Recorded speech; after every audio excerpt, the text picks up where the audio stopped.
Et toutes les entreprises qui nous ont rejointes, on les a redressées très rapidement, avec succès. Donc souvent, quand une entreprise était elle-même encore en difficulté, on nous téléphonait. Et puis on étudiait les dossiers et souvent on les reprenait avec toujours les mêmes solutions, innovation, investissement, confiance. Pour être bien connu pour notre différence en termes de technologie, il fallait recevoir les acteurs du bâtiment, c'est-à-dire des installateurs électriciens, des plombiers, des bureaux d'études, des architectes, des distributeurs. Et on a toujours fait le choix de faire visiter nos usines. En un an, j'ai investi dans le médical, j'ai investi dans les micro-crèches, j'ai investi dans la mobilité douce, j'ai investi dans la cyber. Donc, ce n'est pas des thématiques qui sont directement dans l'énergie ou le bâtiment. Et aujourd'hui, j'ai d'autres dossiers qui arrivent, mais également des partenariats avec certains fonds d'investissement. C'est curieux cette méfiance autour de l'investissement financier. Alors qu'investir est tout simplement incontournable pour construire le monde de demain, quelle que soit la manière dont on l'imagine. Et vous savez quoi ? Prendre conscience de cette réalité, c'est déjà apporter une première pierre à son édifice. Bonjour, je suis Aurore Perrin et mon objectif avec Just Focus, c'est de mettre en lumière le pont entre des investisseurs qui ont des idées, des projets, des convictions et leurs investissements qui sont un moyen de créer un futur qui leur ressemble. En proposant un nouveau rapport à l'argent, aussi exigeant sur sa performance que sur son sens, Just Focus est une invitation à passer à l'action. Aujourd'hui, j'ai l'honneur de recevoir Pascal Turquetil. Bonjour Pascal, tu vas bien ? Bonjour Aurore, parfaitement. Bon, super. Et toi ? Ça va très bien, merci. Alors j'ai réfléchi longuement à la manière la plus adaptée de te présenter, tant tes casquettes sont nombreuses. Tu as dirigé le groupe Muller pendant plus de 20 ans, tu es membre du MEDEF, vice-président de la Task Force Ville Durable au MEDEF également, tu es élu à la Chambre de commerce et d'industrie de la région Île-de-France, tu es président du GIE, donc c'est Groupement d'intérêt économique, Finance, tu es conseiller du commerce extérieur de la France, mentor à l'Institut du mentorat entrepreneurial et membre du METI, donc le mouvement des entreprises de taille intermédiaire. Je m'arrête là, mais je suis sûre qu'il y a encore plein d'autres choses. Alors tu te présentes autant comme entrepreneur qu'investisseur et notre objectif, ça va être de voir justement comment est-ce que tu articules ces deux caractéristiques, quel a été ton parcours, quels sont aussi aujourd'hui tes projets. Alors déjà, est-ce que tu as une casquette préférée parmi toutes celles que j'ai citées pour commencer ? C'est difficile de choisir. Je pense que toutes les casquettes, c'est un peu l'histoire, c'est surtout des histoires de rencontres, d'engagement, et elles apportent toutes quelque chose d'important à mes yeux, c'est se nourrir de rencontres dans chacun de ces organismes, et surtout rencontrer d'autres entrepreneurs, et encore une fois s'engager sur des thématiques dans lesquelles on croit. Donc c'est difficile d'en choisir une plutôt qu'une autre. Quand même, je trouve que le mentorat, c'est quand même quelque chose, donc l'Institut du mentorat entrepreneurial, c'est quelque chose qui m'a notamment guidé, qui m'a permis de rencontrer des personnalités qui m'ont guidé, nourri, et qui m'ont permis de prendre certaines décisions importantes ces derniers temps. Donc le mentorat, je dirais, allez, peut-être un peu en tête. Un point pour le mentorat. Ok, et tu as commencé quand du coup à faire du mentorat ? Ça fait un peu plus de 5 ans maintenant, et puis c'est encore une question de rencontre, où j'ai eu la chance de rencontrer le fondateur de l'Institut du mentorat entrepreneurial, qui s'appelle Dominique Restineau, et puis qui est maintenant le président de la Chambre de commerce et d'industrie de Paris-Île-de-France, qui est très inspirant et qui m'a convaincu finalement de consacrer du temps au mentorat. Et maintenant, je dis souvent, le mentorat coule dans mes veines grâce à lui. Et puis ça m'a permis de rencontrer beaucoup d'entrepreneurs, notamment Farid, qu'on verra tout à l'heure, et qui parlera de notre amitié, pas qu'entrepreneuriale. Tu as quand même commencé avec une expérience professionnelle qui t'a particulièrement marqué. En plus, c'est quelque chose qui venait aussi de ton papa, qui a fondé tout seul, du coup, en 1955, c'est ça. Le groupe Muller. Alors, est-ce que tu peux me raconter peut-être rapidement comment s'est créée la structure, comment ton papa l'a fait, puis qu'est-ce que vous avez fait, qu'est-ce que toi t'as aussi apporté à ce groupe au moment de ton arrivée ? Mon père était issu d'une famille très modeste, et puis il a repris l'entreprise de son père qui avait emprunté pour créer un petit atelier à Paris.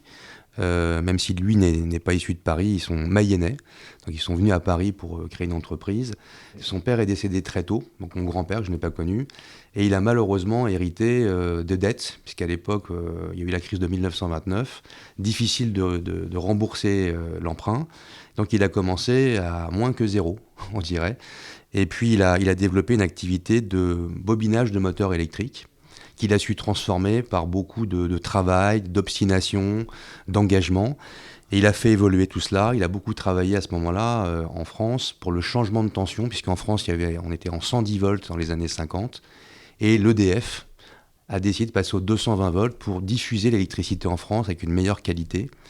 Et comme il travaillait très bien, il a été repéré par EDF. Et il a fait, à terme, il a pu changer l'ensemble des produits électroménagers en France, changer le voltage. Il est devenu un des acteurs majeurs. Puis il a su faire évoluer son métier pour passer du changement de tension à un fabricant d'équipements de chauffage. Donc il est passé au chauffage électrique, il a fabriqué des radiateurs électriques, il est devenu industriel. Et il a créé à ce moment-là le groupe Muller, qui était un groupe qui est devenu progressivement un des référents dans le domaine de la thermique, chauffage, rafraîchissement, traitement de l'air, objets connectés, et pour le transformer finalement en une ETI. Et donc moi je l'ai rejoint après une aventure à l'international, puisque j'ai eu la chance de beaucoup vivre à l'international, donc aux États-Unis, en Espagne, un peu également au Japon et puis en Australie. Et je l'ai rejoint à un moment parce que j'étais aux États-Unis, j'ai eu un problème de carte verte, donc j'ai dû rentrer en France, et pour obtenir l'agrément pour continuer à travailler aux États-Unis. Et j'étais un peu dans l'activité des acquisitions d'entreprises. Et à ce moment-là, le groupe familial était sur une opération d'acquisition. Donc il m'a dit, mais t'as un peu de temps, viens voir. Et finalement, je suis jamais reparti. Et là, je suis devenu industriel, entrepreneur, aimant l'innovation et la fabrication d'équipements très technologiques. Et j'ai travaillé pendant presque 25 ans dans ce groupe, alors aux côtés de mon père, évidemment, pendant de longues années, avec beaucoup de valeurs paternalistes, de temporalité, un groupe familial évidemment, avec toutes les qualités et les défauts des groupes familiaux. Et là, j'ai pu travailler à ses côtés, puis j'ai pris la direction totale du groupe. Et le groupe s'est développé maintenant dans 50 pays, donc on est passé à près de plus de 1000 personnes, 6 grands sites de production en France, des centres d'innovation, de recherche, des centres de formation, donc une référence dans le monde industriel français, mais également européen, avec des produits très techniques, à haute efficacité énergétique, maintenant également à haute efficacité environnementale, dans le domaine également du numérique, du digital. Donc on a su faire évoluer tout ça grâce, encore une fois, à l'innovation, à l'investissement, et avec toujours un mot d'ordre pour nous, c'était de maintenir l'emploi en France.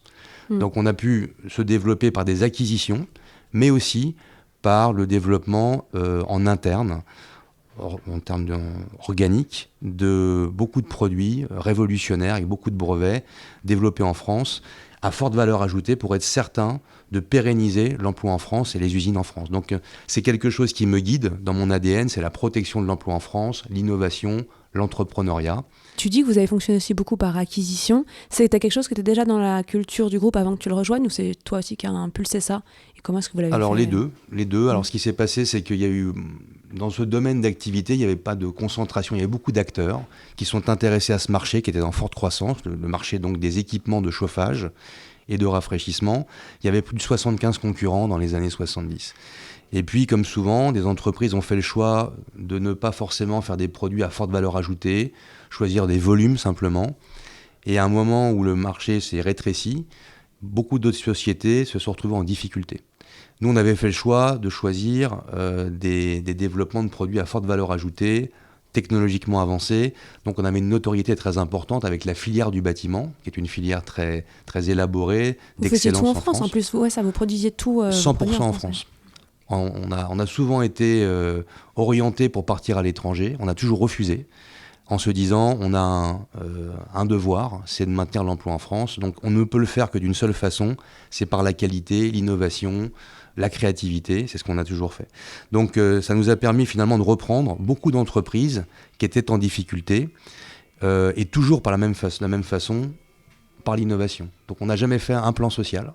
On a toujours repris ces entreprises qui étaient en fragilité et ça, les salariés l'ont su.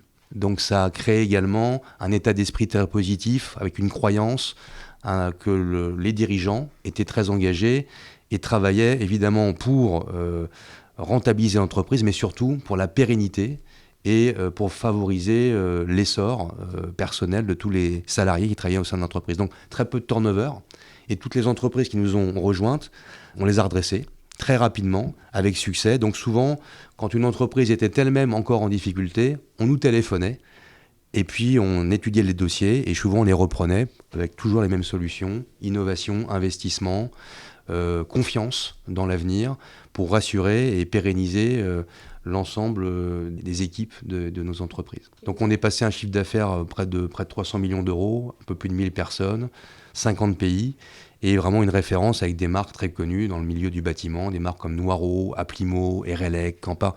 Alors très connues du milieu du bâtiment professionnel, avec des marques pour la plus ancienne qui avaient plus de 130 ans.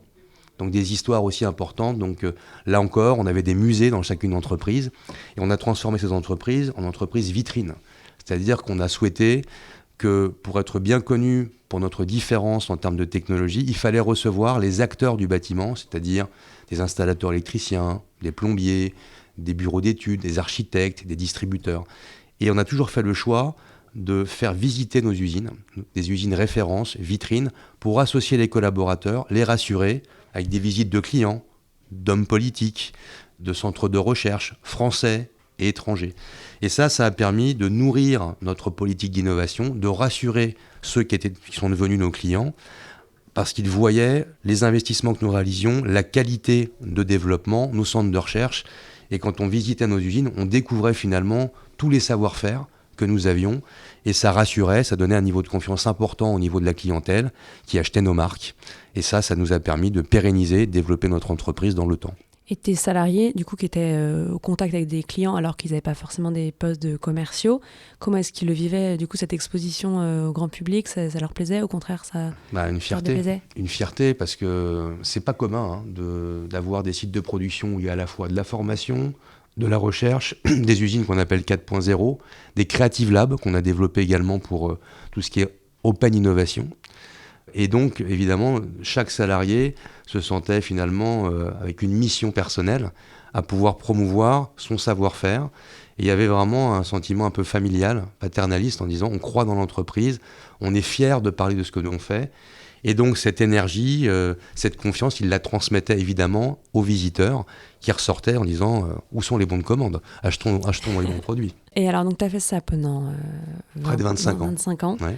Et puis à un moment, ça s'est arrêté, oui, tu as décidé de partir. Comment est-ce que ça s'est passé? J'ai eu la chance de beaucoup voyager. Je pense que c'est une chance, aussi bien pour ma carrière avant de rentrer dans le groupe Muller, mais aussi j'ai voyagé presque 150 jours par an pendant presque 25 ans. Et j'ai eu la chance de rencontrer plein de clients et d'entrepreneurs extraordinaires à travers le monde. Ça apprend à respecter l'autre, ça apprend finalement à se remettre en question, ça apprend l'humilité. C'est ce qui nous a toujours guidés. Et donc, ça m'a permis aussi d'ouvrir les marchés au niveau international. Et puis, ça m'a toujours guidé, c'est-à-dire l'ouverture vers l'autre, le respect de l'autre. Et dans nos développements, ça nous a permis aussi de caractériser ce que seraient nos stratégies. Et dans notre domaine d'activité, il y a beaucoup de réglementation aussi. Donc, à côté du rôle que j'avais de diriger l'entreprise, j'ai dû également m'engager dans la réflexion sur les réglementations qui allaient influencer nos métiers dans le monde énergétique, dans le monde du bâtiment, dans le monde de l'écologie maintenant. Et je me suis dit, autant également rejoindre mon syndicat professionnel que j'ai présidé, mais aussi des instances qui permettaient, entre guillemets, d'influencer positivement ce que seraient les règles technologiques de demain, pour encore une fois pouvoir rester en France et renforcer l'emploi en France. Et donc c'est là que je suis rentré au MEDEF, International, que j'ai pris des rôles importants, que j'ai pu rentrer à la CCI, Paris-Île-de-France, Chambre de commerce et d'industrie. Je suis rentré également en tant que conseiller du commerce extérieur de la France. Tout ça, ça a permis de rencontrer beaucoup de monde, des hommes politiques, qui pouvaient influencer aussi, si on leur expliquait, si on les invitait dans nos sites de production, à prendre en compte finalement les produits, les équipements de demain qui allaient favoriser le confort thermique, la réduction de la consommation d'énergie. On parle beaucoup de pouvoir d'achat aujourd'hui. Nous, on l'a fait depuis maintenant 40 ans. Et maintenant, la décarbonation. Donc, à ce titre, j'ai réparti mon temps également vers l'extérieur, mais dans l'intérêt de l'entreprise. Et je suis également rentré à l'Institut du mentorat entrepreneurial, où j'ai rencontré donc Dominique Restineau. et Farid, on verra tout à l'heure. Et puis je suis rentré également chez YPO, qui est un réseau international de chefs d'entreprise, on est 40 000. Et ça m'a permis d'être à la rencontre de beaucoup d'entrepreneurs et de réaliser que finalement, en étant mentor, on a une certaine légitimité à pouvoir échanger avec l'autre pour, d'entrepreneur à entrepreneur, le rassurer. Parce que souvent, l'entrepreneur est seul. Il y a une grande solitude. Donc, comment le dégager de cette solitude ? Faut échanger avec lui, il faut créer un climat de confiance. Et ça m'a permis vraiment de réaliser que mon expérience de président ou patron d'ETI, ça me permettait aussi de pouvoir accompagner d'autres dirigeants dans des secteurs d'activité qui n'étaient pas forcément celui dans lequel j'avais évolué. Cette légitimité, je l'ai découverte grâce au mentorat, grâce à des forums YPO où j'étais en contact avec d'autres entrepreneurs. Et j'ai vraiment pris beaucoup de plaisir. Et ça amenait de la croissance, rassurer des entrepreneurs qui finalement développaient leur entreprise, l'emploi, avec toujours de la bienveillance, de l'optimisme. C'est souvent ce qui manque de temps en temps parce qu'on peut être inquiet par rapport à ce qui se passe. Toujours transformer le négatif en une opportunité, transformer un problème en quelque chose de positif. Ça, c'est quelque chose qui m'a toujours guidé. Et donc, à ce titre, après 25 ans, finalement, je me suis dit, il est possible de transmettre mon entreprise à un partenaire que nous avions depuis maintenant 25 ans. C'était un groupe familial également, irlandais, créé par un autodidacte comme mon père. Et donc, dans de bonnes mains, il était plus important que nous. Et donc, j'ai cédé mon groupe il y a maintenant une petite année pour qu'il soit maintenant dans de bonnes mains également, pour transmettre les mêmes valeurs que celles que j'ai défendues pendant presque 25 ans, et mon père pendant 70 ans. Et mon père est décédé il y a maintenant 4 ou 5 ans. Et donc, je l'ai fait parce qu'en me disant, maintenant, je peux, par mon expérience et par le mentorat, créer un family office pour accompagner d'autres entrepreneurs, les financer, toujours dans le temps, avec bienveillance, à leur côté, et les guider par échange d'expériences pour mieux les développer et qu'eux-mêmes, en termes de posture de dirigeant, puissent échanger avec moi dans la durée. Donc, depuis maintenant une petite année, j'investis dans les entreprises, dans plusieurs secteurs d'activité, en France et à l'international, puisque je disais tout à l'heure, je suis très international. Et ça, c'est quelque chose d'extraordinaire, où ça s'est révélé à moi grâce, je l'ai déjà dit, au mentorat et à ces rencontres avec des entrepreneurs qui sont souvent en demande de cela, en demande de rencontres et de confiance. Comme tu le dis, j'imagine que c'est pas toujours facile de s'entourer. Toi, tu as eu la chance aussi de travailler avec ton père en famille. Est-ce que tu imagines était quand même un atout dans la confiance que vous pouviez avoir l'un pour l'autre ? C'est jamais facile de travailler en famille. Il y a des bons jours, c'est comme dans les couples, ça. Il y a des bons jours, des mauvais jours. Il y a quelque chose de fort, qui est extraordinaire, c'est la confiance qui est absolue. Et quand même l'intérêt, alors il y a des chocs de génération, il y a des thématiques qui sont, quand on parle par exemple de numérique, de digital, quelqu'un qui était beaucoup plus âgé que moi, il avait du mal à le saisir, mais ouverture d'esprit, et on a réussi à être très complémentaires. Et puis ce climat de confiance nous a permis de développer harmonieusement l'entreprise avec des transformations très importantes, mais toujours faites avec la participation de tous nos salariés, qui étaient très fidèles à notre état d'esprit, notre ADN, et ça a attiré également des talents. Donc on a pu recruter des talents qui étaient contents de rester dans une entreprise qui portait ces valeurs, ce sens particulier qu'on donnait à l'entreprise. Et on était très proche de tous les salariés dans l'entreprise, quel que soit leur poste, très présents, avec beaucoup de discipline, parce que dans l'industrie, on se lève tôt, les journées sont longues. Il n'y a pas que dans l'industrie, bien sûr, mais il y a également la notion de référence, de cette discipline, et puis de montrer l'exemple. Donc ça, c'était important pour nous, et la proximité avec l'ensemble des collaborateurs et collaboratrices. Donc c'était une entreprise très paternaliste, et je pense que ça a permis finalement cette collaboration avec mon père très profonde. Ça a permis aussi d'accélérer très largement le développement positif de l'entreprise dans la durée. Tu m'avais raconté, quand on préparait notre entretien, que je crois que tu n'as jamais eu de grève de tes salariés, et il me semble que tu avais en plus une méthode assez intéressante et très positive et constructive pour justement permettre aussi aux syndicats d'être impliqués dans la vie de l'entreprise. Est-ce que tu peux nous en parler ? Oui, ça c'est encore une fois, c'est quelle ambiance tu crées dans ton entreprise ? Est-ce que ceux qui travaillent pour toi ont confiance en toi ? Et je pense que ça, c'était une réussite dont on est très fiers, c'est-à-dire que l'ensemble de nos salariés croyaient dans l'avenir parce qu'on n'était pas à décider à court terme. Quand on est actionnaire de sa propre entreprise, la temporalité est importante et on investit dans le long terme. Et on donne la chance à l'innovation, même si elle est plus longue que prévu. On ne regarde pas forcément le retour sur investissement immédiat. Et je crois que c'est symptomatique de beaucoup d'entreprises familiales. Donc ça a permis de créer vraiment un état d'esprit très fort à tous les niveaux de l'entreprise, même au niveau des syndicats. Souvent on dit qu'il y a forcément une entente cordiale entre les dirigeants d'entreprise et les syndicats. Ce n'était pas notre cas, puisque comme nos usines étaient vitrines, nos propres syndicats participaient aux visites des clients, c'est-à-dire qu'ils parlaient en bien de la direction de l'entreprise, des investissements que nous faisions, de la relation qu'ils pouvaient avoir avec nous. Et de temps en temps même, quand il y avait peut-être de temps en temps des petites tensions, on les a emmenés dans des pays à l'étranger, notamment en Chine. Et en Chine, ils ont découvert que, je parle de nos syndicats, qu'il y avait de la concurrence, qu'il y avait des prix de revient très bas et qu'il y avait de la concurrence qui était dangereuse pour nous. Et ça leur a montré qu'on avait pris des décisions très fortes, courageuses, de rester en France malgré cette concurrence chinoise de bas coût. Et ils sont revenus, ils n'ont jamais été autant avocats de notre stratégie qu'après ce voyage, ils se sont rendus compte qu'on avait beaucoup investi et que malgré les tensions, on avait tenu bon, on avait continué à investir en France et surtout pas délocaliser. On parle beaucoup en ce moment de retour de l'industrie en France, relocalisation, réindustrialisation de la France. Nous, on n'a jamais quitté la France.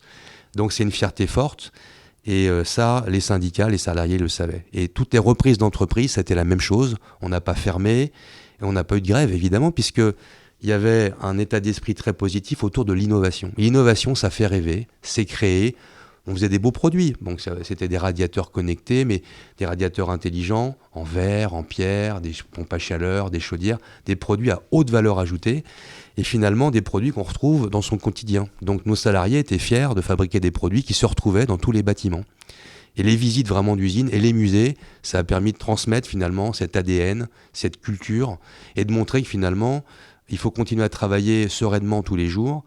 Et il peut y avoir des risques, mais on va passer ces crises toujours parce qu'on est tous rassurés les uns avec les autres. Et cet état d'esprit, ça a permis vraiment de consolider une communauté favorable au développement de notre groupe. Et avec l'acquisition par le groupe irlandais, j'imagine que les industries sont quand même restées en France et que ça continue à tourner comme auparavant. C'était quand même, pour moi, plus qu'important. C'est-à-dire qu'on n'aurait pas pu céder l'entreprise à un partenaire qui n'aurait pas poursuivi notre voie. Ça fait 25 ans qu'on est partenaire, donc on se connaît très bien, et c'est pour ça que moi j'ai trouvé ça important de le faire. C'est un groupe plus important, on pouvait encore accélérer avec eux. J'aurais pu rester avec eux, mais ces rencontres que j'ai expliquées tout à l'heure, cette volonté de pouvoir accompagner d'autres entrepreneurs, je me suis dit à ce moment-là, peut-être que je peux consacrer mon temps à encore d'autres projets, d'autres opportunités dans lesquelles je crois. Et c'est la raison pour laquelle j'ai fait ce choix qui n'était pas simple au départ. J'ai pesé le pour et le contre. Mais quelques années maintenant plus tard, quelques mois, je suis très content d'avoir pris cette décision-là parce que je m'aperçois que ça permet vraiment d'accompagner des entrepreneurs de talent et puis de m'intéresser à plein d'autres secteurs d'activité qui sont fabuleux, en croissance, de re-rencontrer des entrepreneurs à l'international, de les y emmener. Et je pense que c'est bon pour l'économie française, c'est bon pour l'emploi et c'est bon pour l'entrepreneuriat en général. Donc je me sens très concerné par ça. Je continue à défendre également l'entrepreneuriat dans les différentes organisations que tu as citées tout à l'heure, dont je fais toujours partie. Donc aujourd'hui, je pense avoir un peu de temps. J'en ai pas tellement, mais c'est pour la bonne cause et ça me passionne. Comme l'objectif de ce podcast, c'est aussi justement de pouvoir montrer comment le patrimoine et ce que tu as développé en tant qu'entrepreneur, tu choisis de le remettre au service d'autres entrepreneurs aujourd'hui.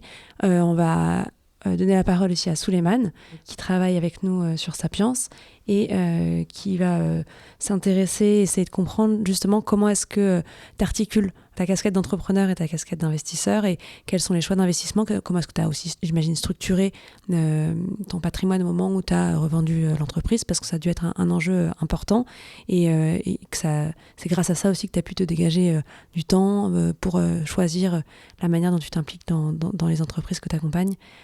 Bonjour Souleymane. Bonjour Aurore, bonjour Pascal. Merci. Bonjour Souleymane. Pour rebondir sur ce que tu viens de partager, ce qui était passionnant, c'est important pour nous et je pense pour les investisseurs, les entrepreneurs qui nous écoutent et que l'on accompagne, c'est de comprendre aujourd'hui dans la structuration de ton family office, quel est ton enjeu ? Est-ce que c'est un enjeu naturellement un peu patrimonial, mais surtout est-ce que c'est aussi un enjeu, et tu l'as évoqué, de transmission, de partage ? Et donc aujourd'hui, dans cette stratégie de family office, est-ce que tu vises des typologies de start-up particuliers ? Est-ce que c'est plutôt de jeunes startups, des PME, des ETI ? Est-ce que c'est des domaines d'activité où tu es finalement agnostique en capacité d'investir dans toute typologie d'entreprise ? Voilà, est-ce que tu peux nous en dire un peu plus sur ce beau projet ? C'est beaucoup de questions très intéressantes, merci de les poser. En fait, souvent on fait les choses étape par étape. Donc, on a une vision particulière au moment où on débute cette activité, et puis au gré des rencontres, on affine et on trouve finalement son cheminement qui nous correspond le mieux.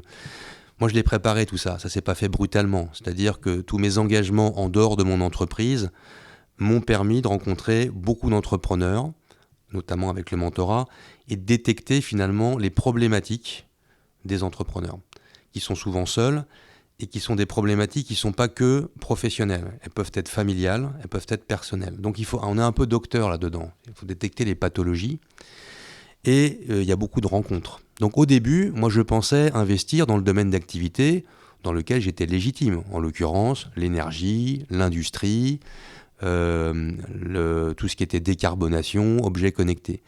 Et finalement, chemin faisant, ce sont les rencontres qui font que on s'intéresse à beaucoup de secteurs d'activité auxquels on ne pensait pas forcément au départ.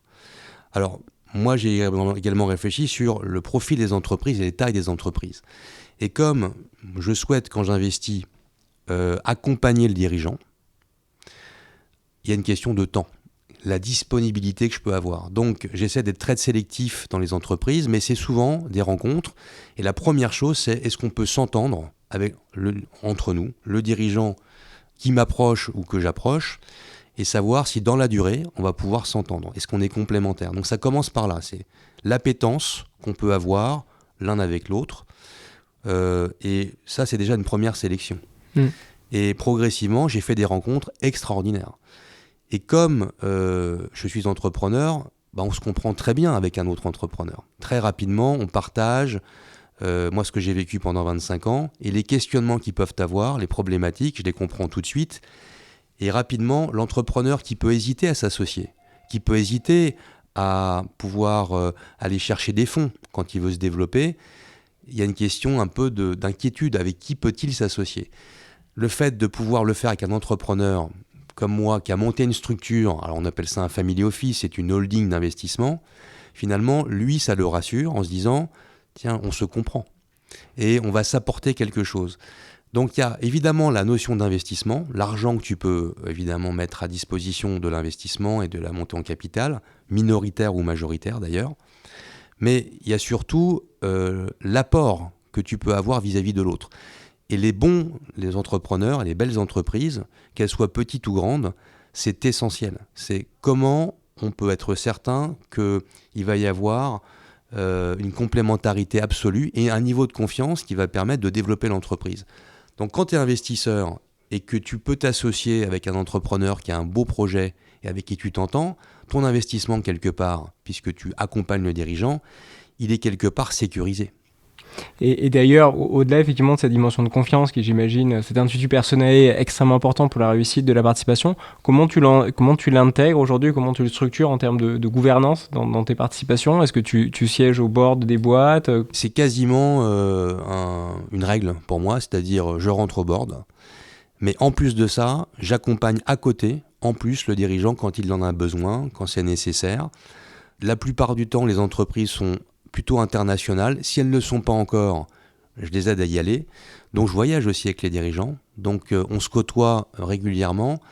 Et petit à petit, l'alchimie se développe et en fonction des sujets qui sont sur la table, on parle d'évolution de la gouvernance de l'entreprise, de stratégie, de posture du dirigeant.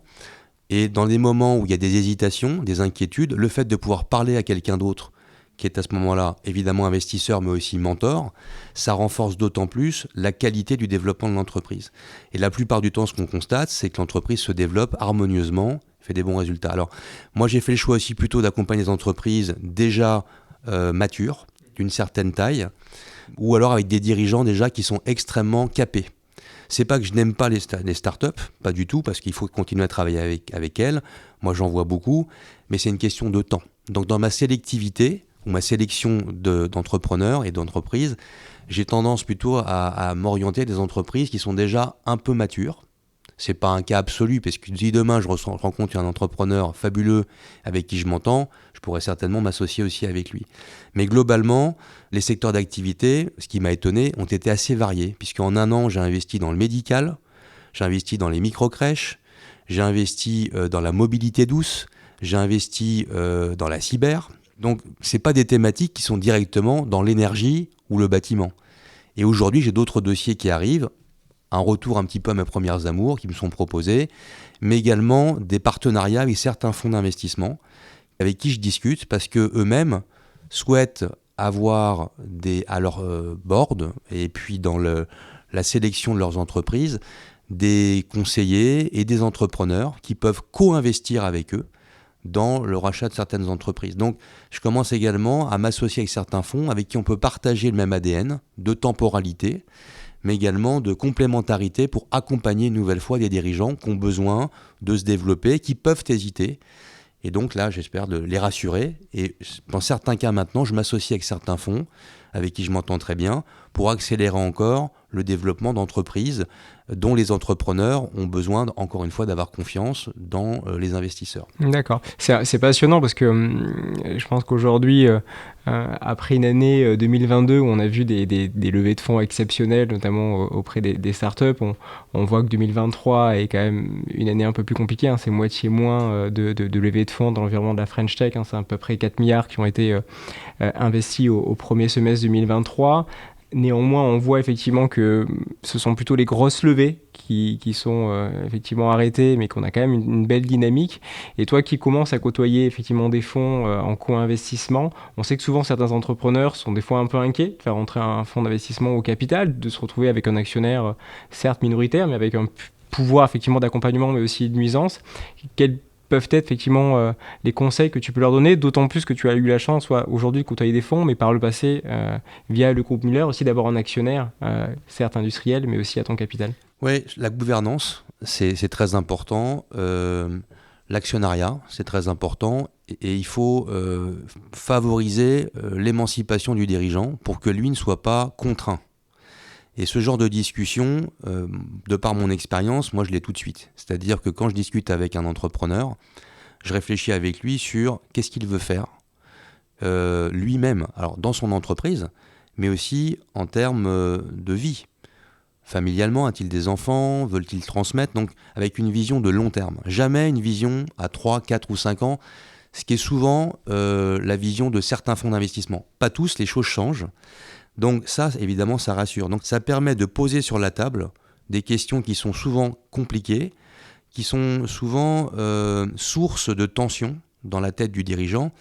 Et le fait de parler avec un autre dirigeant qui l'a pratiqué, comme moi, ça permet d'ouvrir les chakras, quelque part, de dire que c'est possible de s'associer sans se fragiliser et bien au contraire de transformer sa propre entreprise avec de nouvelles opportunités qui ouvrent des développements potentiels pour sa propre entreprise. Et ça, le fait d'en parler ouvertement, en toute confiance encore une fois, ça permet d'ouvrir des possibilités pour l'entrepreneur. Et maintenant, j'ai de plus en plus de sollicitations où on me dit « Mais dis-moi, Pascal, est-ce que tu veux investir ?» Premièrement, est-ce que tu n'as pas non plus des partenaires qui pourraient investir? Donc là encore, moi-même, je regarde des fonds avec qui je vais partager cette communion, cette vision de l'investissement, j'allais dire, bienveillant de long terme. Et tu le disais tout à l'heure, les choses se resserrent un petit peu. Bon, augmentation des taux d'intérêt. Il y a une sélection qui est de plus en plus précise maintenant. Donc on en revient à quoi? Aux valeurs, à ce que tu vas apporter, pas que financièrement, mais en termes de valeur ajoutée en tant qu'entrepreneur, à celui qui veut lever des fonds. Donc c'est pas que financier maintenant. Et c'est, je crois, ce qui fait la différence quand tu deviens investisseur, entrepreneur, mentor et international. Je me décris un petit peu comme ça. Je coche certaines cases avec un certain paternalisme et ce niveau de confiance très fort qui permet de discuter de tout. Et plus tu discutes des choses qui sont souvent enfouies dans ta tête d'entrepreneur, plus tu es libéré et plus souvent tu trouves la solution et tu es bien content d'en avoir parlé. Donc ce climat particulier que tu peux créer d'échange répond souvent à des attentes d'entrepreneurs qui, par leur solitude, se sont un petit peu éloignés de cela, n'en parlent pas. Et au moment où c'est trop tard, ça met des tensions encore plus importantes. Donc, c'est un climat intéressant. Et moi, à ce moment-là, ça me permet de discuter avec des dirigeants qui, finalement, réfléchissent à leur projet de vie. Parce qu'être entrepreneur, c'est 150% du temps, tu ramènes ça chez toi, ça peut influencer sur ta vie personnelle. Comment tu t'équilibres sur tous les domaines d'activité? On en parle encore à travers le mentorat. C'est quelque chose que naturellement j'aborde. Et dans nos entretiens, évidemment, il y a le pro, il y a le business, l'investissement, mais je n'investirai pas si l'entrepreneur ne me parle pas non plus de sa vie, de tous les jours, parce que c'est quand même lui, au quotidien, qui doit rassurer, qui doit incarner à la tête de l'entreprise. Et s'il est soucieux, et s'il y a des problématiques au-delà du professionnel qui peuvent l'influencer négativement, ça crée un déséquilibre qui se voit au niveau de l'entreprise. Donc c'est là qu'on intervient en tant qu'investisseur, mais aussi mentor. Donc justement, comme on avait envie de pouvoir montrer comment est-ce que tu pouvais accompagner des entrepreneurs, aussi bien d'un point de vue financier que d'un point de vue de l'accompagnement du mentorat, tu as décidé de venir avec Farid Lalou. Farid, bonjour. Bonjour. Alors Farid, toi tu es cofondateur de Bonjour Cyber, tu as cofondé cette entreprise en 2021. Tout à fait. Et c'est une offre de cybersécurité qui est complète, qui est clé en main et qui est plutôt à destination des PME et des ETI. Donc j'imagine qu'on a déjà un point commun avec Pascal. Alors comment est-ce que vous vous êtes rencontrés et puis qu'est-ce que tu as apporté Pascal concrètement dans ton entreprise ? Déjà, merci beaucoup pour l'invitation. C'est un plaisir. Merci à Pascal de m'avoir proposé de partager la table avec lui. Déjà, rapidement, sur Bonjour Cyber, tu parlais des PME et des ETI. Je mets rapidement un petit point de contexte et je pense que c'est super intéressant parce qu'on a eu les chiffres il n'y a pas très longtemps. L'an dernier, tu as plus de la moitié des entreprises qui se sont fait cyberattaquer. Parmi elles, tu as la moitié qui sont des PME et des ETI. Et quand tu regardes les chiffres, tu as 80% de ces PME et ETI qui n'ont jamais rien fait pour leur cybersécurité. Donc tu comprends un petit peu la mission qu'on a pris en créant Bonjour Cyber. C'était celle de, au final, protéger tout ce tissu économique. Pour en revenir à Pascal, il a dit quelque chose de fondamental tout à l'heure. Il t'a dit le mentorat coule dans mes veines. Moi, si je devais me présenter, je te dirais que je suis Farid, je suis entrepreneur, mentor, auteur, papa aussi. C'est important. Et ce qui nous a reliés, je pense qu'il y a plusieurs mots. Il y a le mot papa, il y a le mot entrepreneur, il y a le mot mentor. Et donc voilà ce qui nous a reliés. Et autour de tout ça, tu as tout un tas de valeurs. Et il y a une petite anecdote parce que j'adore écouter Pascal et ça m'inspire beaucoup. Et quand on a voulu annoncer justement le moment où on a collaboré ensemble sur Bonjour Cyber, j'ai voulu trouver les mots justement pour pouvoir illustrer ce partenariat. Qui sera Pascal chez nous? Quel type d'investissement ce sera? J'avais pas envie d'utiliser les termes comme bienveillant, etc. parce qu'ils sont très couramment utilisés maintenant et même si fondamentalement c'est ce que c'est, mais j'avais pas envie parce qu'ils étaient repris par tout le monde. Et la seule chose qui me venait en tête, c'était de l'investissement augmenté. Parce que Pascal l'a très bien expliqué, mais de l'argent, ça reste de l'argent au final. Et si on lui applique pas un effet levier, ça reste quelque chose de très traditionnel. L'argent, on peut le trouver un petit peu partout. Mais de l'argent apporté par quelqu'un qui, lui, personnellement, va lui apporter un effet levier, va augmenter, c'est ce qu'apporte Pascal. Donc voilà, ça c'était juste pour revenir sur la typologie de la collaboration. Mais ce qui nous a réunis, c'est forcément les valeurs, la confiance, l'envie de faire des choses ensemble.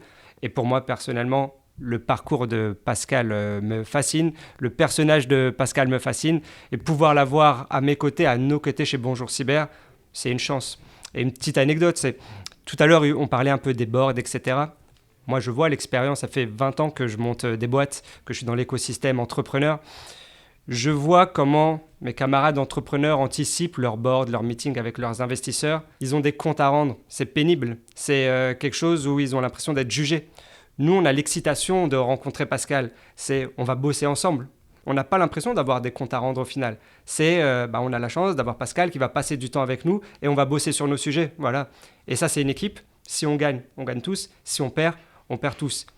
Et concrètement, alors comment est-ce que ça se passe cet accompagnement ? C'est toutes les semaines, tous les mois le fait justement d'avoir réussi à avoir cette dynamique hyper d'équipe, c'est aussi permis par un contexte dans lequel vous organisez vos rencontres. Enfin voilà, vous. Ouais, il y a plusieurs choses à dire là-dessus. Déjà tout à l'heure, on a parlé de l'IME, l'Institut du mentorat entrepreneurial. Au final, sur tout le podcast, je pense qu'on aura 20 minutes sur ce sujet-là. Tout le monde va regarder ce que c'est après. Mais parce que forcément, c'est quelque chose qui nous réunit fortement. On s'y investit beaucoup. Et donc, avec Pascal, on a la chance de beaucoup se côtoyer. Pascal l'a dit aussi tout à l'heure. Il accompagne des entreprises, mais pas seulement. Il accompagne surtout les entrepreneurs. Donc, au final, plus on aura de la chance de passer de temps avec Pascal, plus on bénéficie, au final, de cet accompagnement qui peut être structuré de deux manières. Soit sur de l'informel. On était encore ensemble hier soir. On discute de manière informelle sur ce qui s'est passé, deux, trois échanges d'idées. J'ai même pas envie de parler de conseils parce que Pascal, malgré le parcours incroyable qu'il a, n'osera jamais venir et te dire « voilà mon conseil ». Il va échanger, il va essayer de te faire parler, il va te faire poser les bonnes questions, mais jamais il va se mettre à ta place en te donnant le conseil. Tu vas trouver toi-même tes solutions. Mais Pascal sera cette espèce de miroir qui te fera te poser les bonnes questions. Et de l'autre côté, il y a la partie qui est un peu plus formelle. On va se réunir et on a la chance de se réunir. On essaie de se réunir comme on peut, minimum une fois par trimestre, avec tout le board. Et voilà, comment ça va se passer ? On va faire plusieurs heures de boulot et ensuite on va décompresser. Ouais, donc vos présentations de board, c'est quasiment des workshops en fait. Ah mais complètement, ouais. C'est uniquement des workshops et c'est extrêmement pragmatique. Et encore une fois, pas avec l'idée d'être jugé, mais plutôt avec l'idée, il faut qu'on bosse, il faut qu'on trouve des solutions, il faut qu'on aille vite, il faut qu'on travaille bien.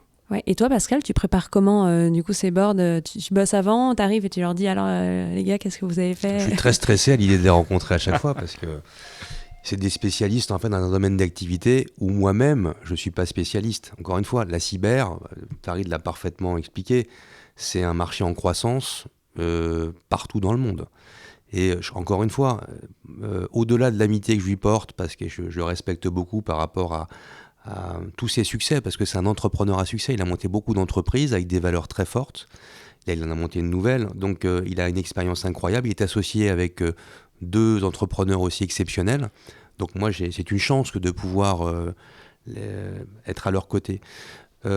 Finalement, quand on se voit, on échange naturellement sur des sujets qui sont des sujets pas que techniques liés à la cyber, mais sur les stratégies, sur l'évolution de l'entreprise. Ça se fait un peu au fil de l'eau. Évidemment qu'il y a certaines réunions où on va avoir des chiffres, mais globalement, on travaille sur la croissance, j'allais dire ininterrompue, augmentée de Bonjour Cyber.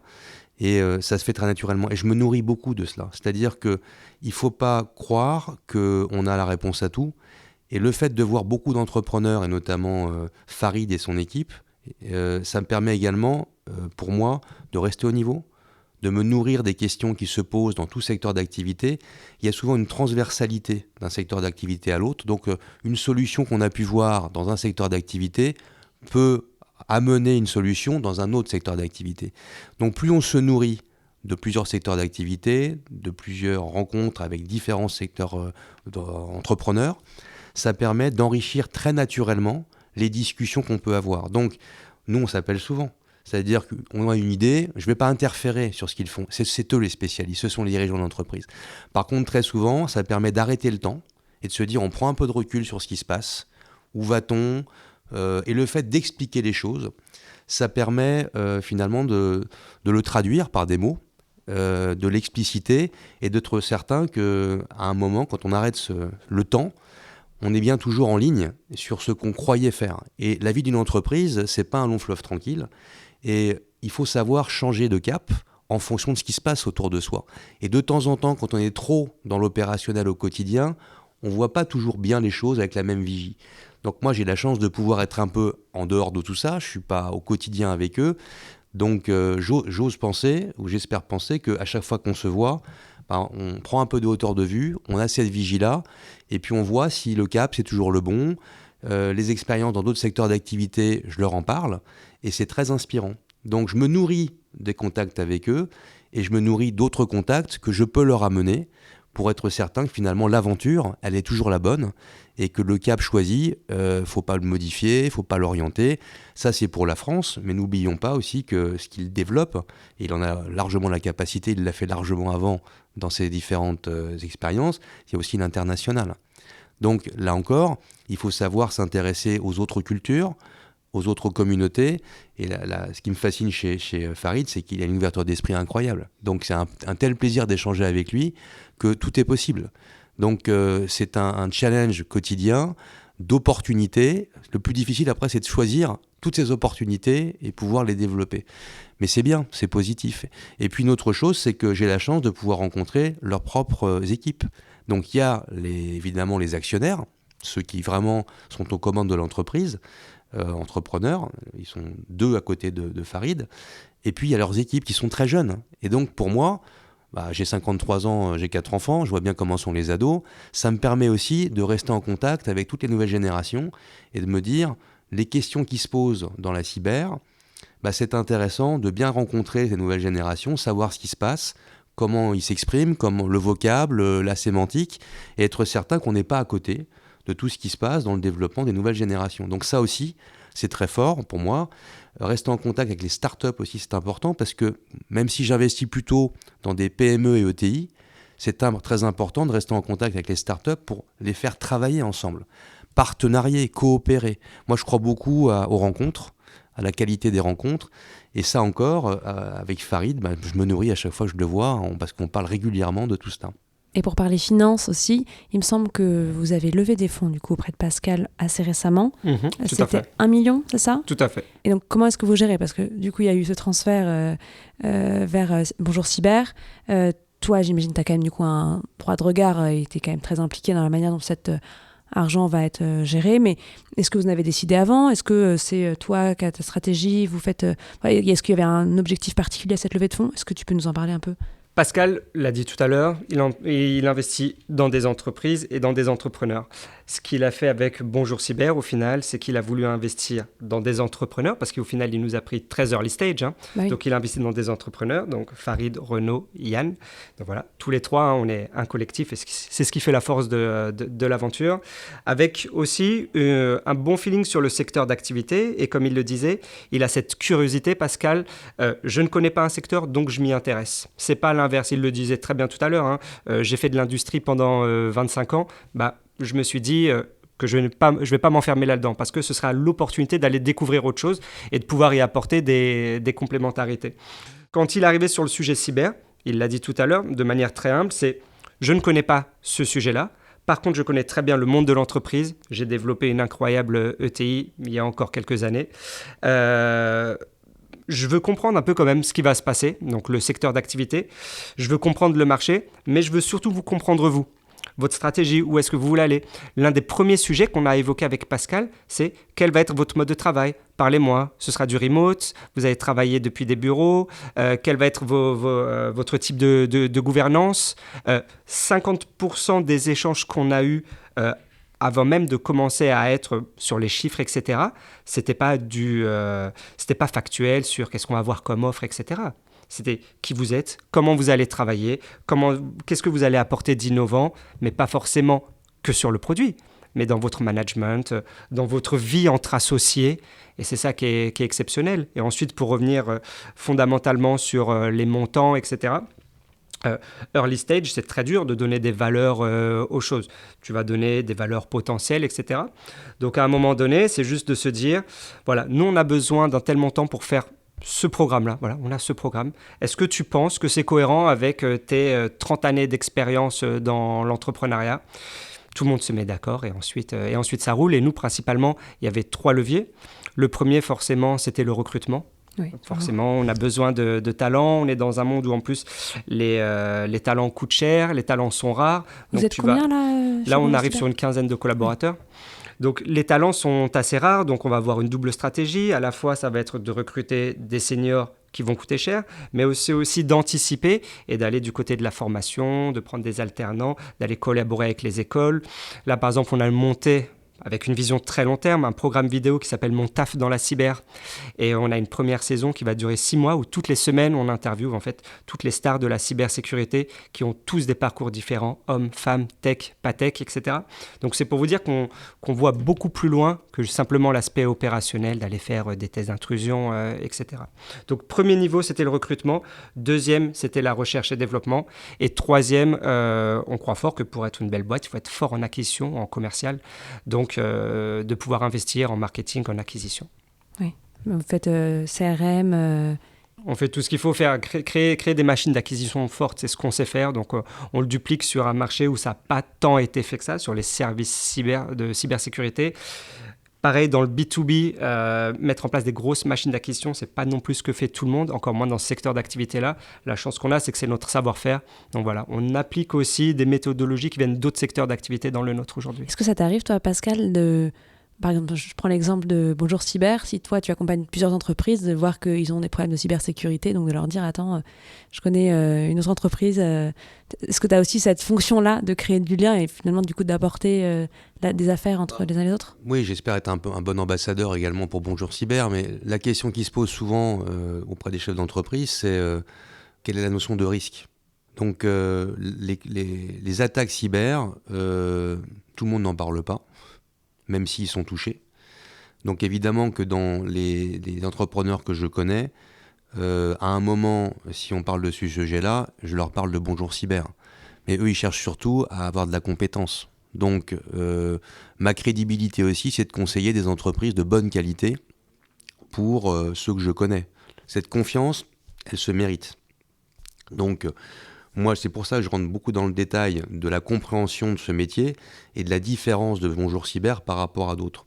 Donc quand je recommande Bonjour Cyber, c'est pas simplement en tant qu'investisseur. C'est surtout parce que je suis certain qu'ils vont apporter la bonne solution à l'entrepreneur qui me questionne ou à qui je parle de ce domaine d'activité. Et ça, c'est clé, parce que je pense que sa légitimité, c'est aussi, si on peut croire ou pas en toi, quand tu prends la parole. Donc il ne faut pas s'aventurer dans les sujets que tu ne connais pas. Et quand tu commences à parler de sujets que tu commences à connaître, il faut s'assurer que tu as des experts en qui que tu peux croire. Et souvent, je vais plus loin, dans l'autre sens, c'est que même quand j'investis moi-même dans d'autres secteurs d'activité, j'en parle aussi à Farid. C'est-à-dire que notre relation, c'est pas que on parle de Bonjour Cyber. Étant mentor, on est tous les deux au board de l'Institut du mentorat entrepreneurial, on est au jury également, pour tous les nouveaux mentorés qui vont nous rejoindre, eh bien, on peut parler ensemble. Moi, d'hésitation que je peux avoir sur des investissements, ça reste un entrepreneur.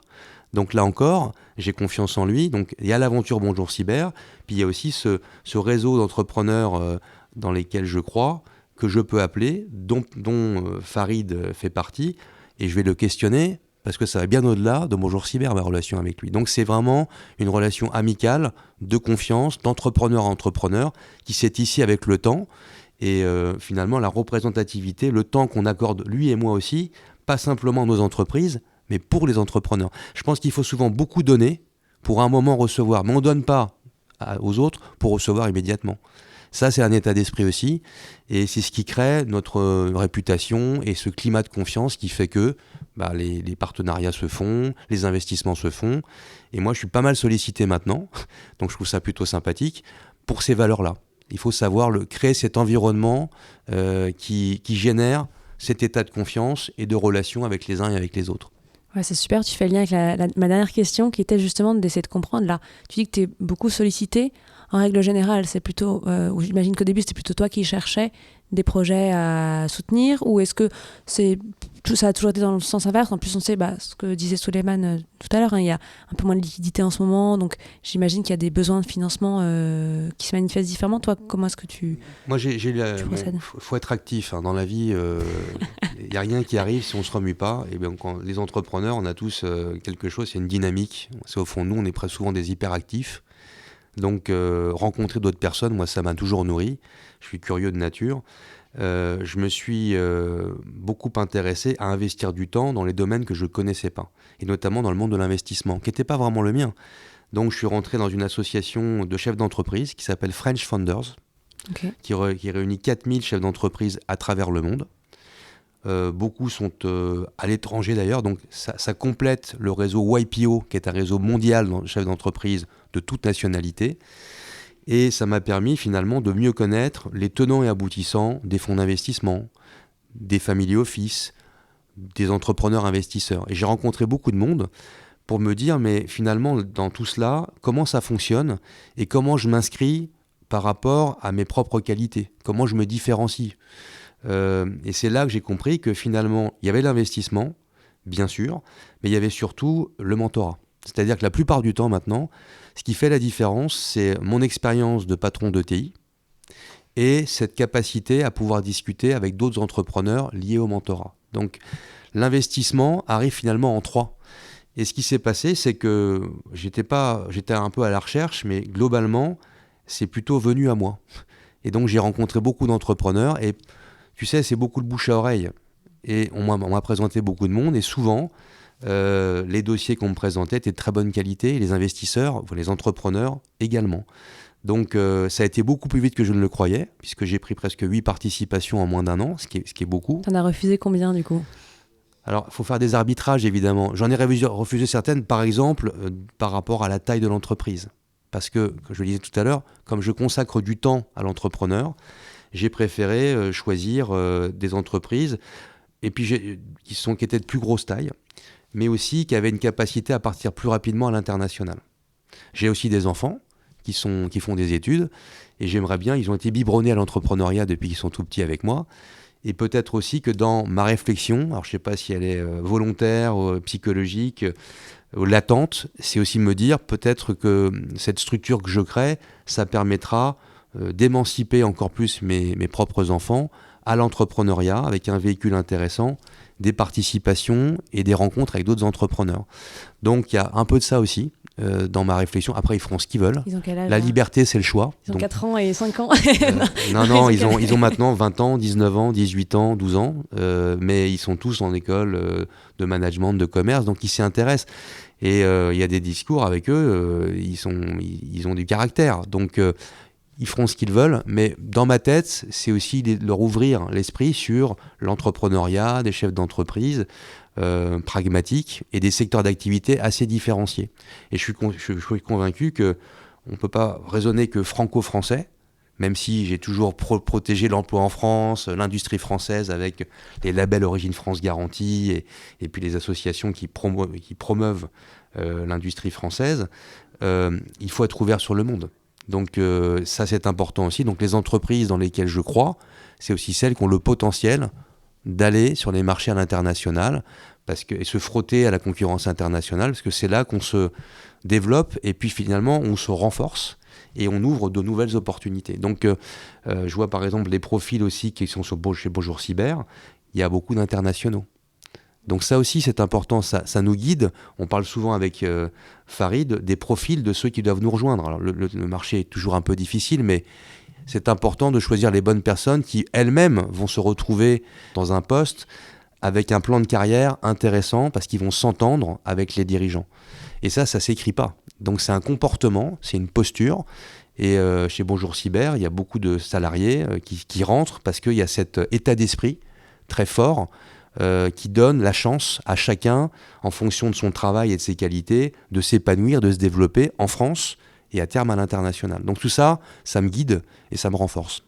Vous avez, du coup, pas encore, si je comprends bien, de clients à l'international, mais c'est le projet de développement. On a commencé. On a des clients du côté du Luxembourg, aux États-Unis, mais c'est des clients qu'on a eus par opportunisme, parce qu'on n'a pas encore commencé de stratégie commerciale directement sur place, mais on y travaille. Ok, il faudrait qu'on vous réinvite à ce moment-là, parce qu'il y a, je pense, plein de choses super intéressantes à raconter sur le développement d'une plus petite structure, mais à l'international. En tout cas, merci beaucoup à tous les deux. À bientôt. Merci, on reviendra avec plaisir. Ah bah avec plaisir. Si cet épisode vous a plu et que vous souhaitez le soutenir, il y a plusieurs manières de le faire. Parlez-en autour de vous et partagez-le largement sur les réseaux sociaux. Pensez à mettre un commentaire 5 étoiles si vous nous écoutez sur Apple Podcast. Et bien sûr, abonnez-vous pour ne pas manquer les prochains épisodes. Dans le prochain épisode, nous accueillerons Augustin Paluel-Marmont. Augustin, vous le connaissez sûrement par son prénom. Il a cofondé la marque Michel et Augustin. Pour savoir comment la marque de biscuits est devenue incontournable et ce qu'on fait maintenant Augustin, rendez-vous au prochain épisode.